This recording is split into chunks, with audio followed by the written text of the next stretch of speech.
গণতান্ত্রিক প্রতিষ্ঠানের পুনর্গঠন ও দেশের অর্থনৈতিক স্থিতিশীলতা বজায় রাখাকে সর্বোচ্চ গুরুত্ব দিয়েছে বর্তমান বিএনপি নেতৃত্বাধীন সরকার। ক্ষমতা গ্রহণের মাত্র ১৫০ দিনেই বর্তমান সরকার জনগণের কাছে নিরপেক্ষ এবং আস্থা অর্জনে সক্ষম হয়েছে বলে মনে করছেন প্রধানমন্ত্রী উপদেষ্টা এবং প্রধানমন্ত্রীর কার্যালয়ের মুখপাত্র ডক্টর মাহাদি আমিন।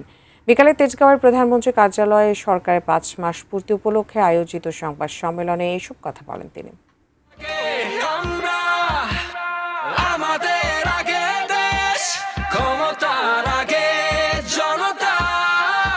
৫ মাস পূর্ণ করল প্রধানমন্ত্রী তারেক রহমানের নেতৃত্বাধীন বিএনপি সরকার।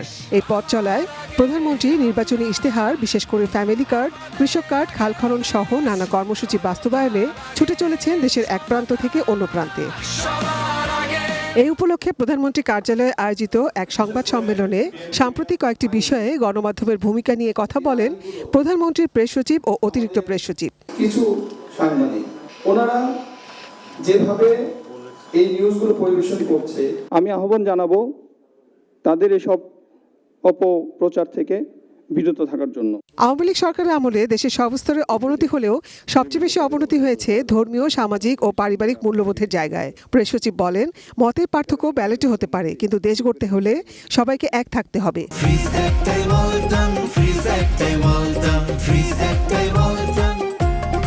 মানুষের সামাজিক পারিবারিক মূল্যবোধ, এই জায়গাগুলোতে মানুষকে ফিরিয়ে আনা, মূল্যবোধের যে উন্নয়ন ঘটানো, এই জায়গাগুলোতে উনি খুব বেশি জোর দিচ্ছেন, কাজ করার চেষ্টা করছেন। সরকারের ৫ মাসে বিভিন্ন অর্জন তুলে ধরেন প্রধানমন্ত্রীর উপদেষ্টা মাহাদি আমিন। বলেন, মানুষের আস্থা অর্জনে সর্বোচ্চ চূড়ায় তাদের সরকার। সম্প্রতি প্রধানমন্ত্রীর মালয়েশিয়া ও চীন সফরের প্রসঙ্গ টেনে বিনিয়োগ ও কর্মসংস্থানের একটি পরিসংখ্যানও দেন তিনি। দীর্ঘ ফ্যাসিবাদী শাসনের অবসান ঘটিয়ে বিগত দিনের ভেঙে পড়া রাষ্ট্র কাঠামোকে পুনরুদ্ধার করার ম্যান্ডেট পেয়েছেন গণমানুষের নেতা বিএনপি চেয়ারম্যান জনাব তারেক রহমান।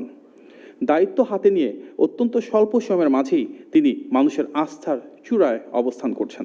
আইন শৃঙ্খলা পরিস্থিতি নানা দিক সামনে এনে জবাবদিহি নিশ্চিতে সরকার বদ্ধপরিকর বলেও জানান প্রধানমন্ত্রীর এই উপদেষ্টা। বলেন, পতিত স্বৈরাচারের বিচারও হবে আইন মেনেই। প্রশাসনিক স্বচ্ছতা, বাক স্বাধীনতা, মানবাধিকার রক্ষা এবং আইনের অনুশাসন প্রতিষ্ঠার প্রতিটি প্রতিশ্রুতি অত্যন্ত দৃঢ়তার সাথে মাননীয় প্রধানমন্ত্রীর নেতৃত্বে রক্ষা করা হয়েছে। একটি ভঙ্গুর অর্থনৈতিক অবস্থায় সরকার দায়িত্ব নেওয়ায় অর্থনৈতিক স্থিতিশীলতা বজায় রাখার চেষ্টা করছে সরকার বলেও জানান প্রধানমন্ত্রীর উপদেষ্টা ডক্টর মাহাদি আমিন। প্রবাসীদের গভীর আস্থার প্রতিফলন হিসেবে গত মার্চ মাসে রেকর্ড পরিমাণ $3.75 বিলিয়ন রেমিটেন্স এসেছে। সাংবাদিকদের এক প্রশ্নের জবাবে তিনি বলেন, সরকারের কোনো মন্ত্রী, প্রতিমন্ত্রী বা যে কেউ কোনো দুর্নীতি বা বিতর্কিত কোনো কাজে জড়ালে জনপ্রত্যাশা অনুযায়ী ব্যবস্থা নেবে সরকার।